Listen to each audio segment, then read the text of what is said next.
Well, hi there. We're going to go Thomas and Friends toy hunting the way I see it in Australia in Toys R Us. Toys R Us in Australia is probably very different to what you would see overseas, especially in the USA. I think the first big difference is the prices. In Australia, things are very expensive versus the USA. You might as well say sometimes it's double the cost. And I think the other thing that's going on is the variety of stock is far less in Australia. We've got a far smaller population, and it seems those who select the stock for the shelves are very careful in what they buy. Toys R Us in Australia is one of the good places to go to get a good variety of Thomas and Friends stock.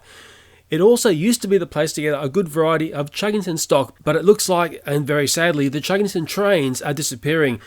A few people on YouTube said to me, "Hey Leo, Chuggers are disappearing from Toys R Us, what's going on?" I hope it's not the end of the line for these guys.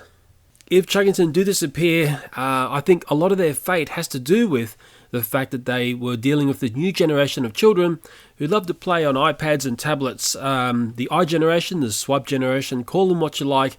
These children are wired differently and don't play with physical, tangible toys like the generation before them.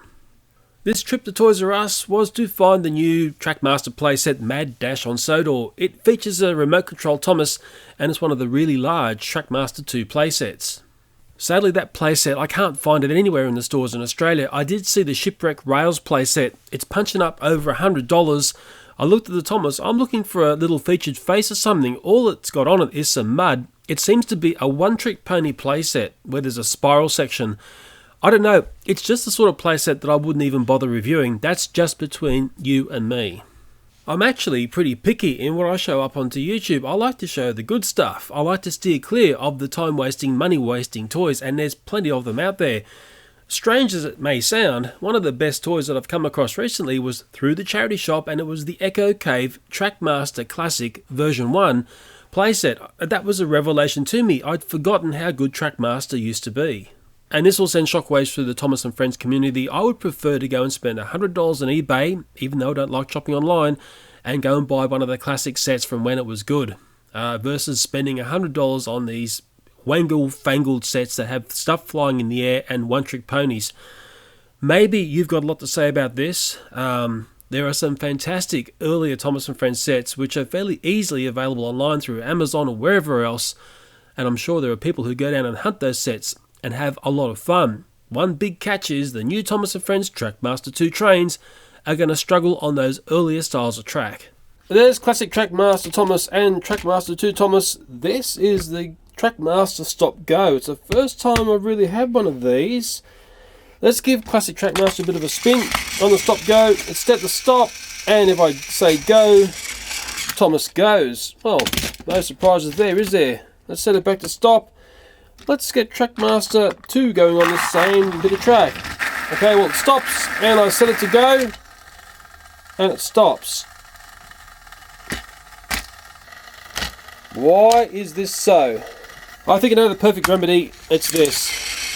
Good night, sister. So Trackmaster 2 is only semi-compatible with classic Trackmaster. But there are ways around this, and you can modify the trains, but I think just going to get the classic toys is where it's at. At Toys R Us, I saw the rubber ball rail roaders for those younger Thomas fans. They look like fun, and the playset featured Thomas and Diesel. There's the stunning die-cast Thomas the Tank, which looks to be an heirloom piece. Will you let your little children play with that one and watch that one's price increase over time? Thomas minis were there, but they're up near the checkouts and nowhere near the Thomas stock. I was there looking for Wave 3 and none were there to be found. The Mega Bloks Thomas can be found in the Lego aisle, and I've actually become a bit of a fan of the Mega Bloks Thomas. As long as you buy lots of it, it's a lot of fun. There were some new take and play sets there via the Daring Drag and Drop, and there was also the Tidmouth Shed Racers. I actually bought a set of those. Trackmaster 2 was there as well, and I do very much like the look of the Treasure Thomas. I can't get enough gold on those toys these days. And as always, there's a very good selection of the classic Thomas Wooden Railway. And what I think I've learned over the years is that's the best way to start off with Thomas and Friends. You can't go wrong buying the Thomas Wooden Railway toys.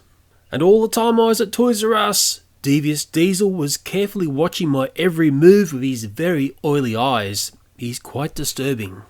Finally, to finish on a positive note, I've always found Toys R Us is a great place to get Thomas and Friends merchandise and stuff that I just don't see anywhere else. Hey, I just love going there and looking at the toys, but I am the generation of people who like going into shops. I hate looking at stuff online. I can't tell how big or small something is. I need to see it in a shop to buy it. That's just me.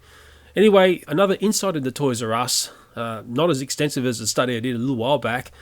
Thanks for watching and bye for now.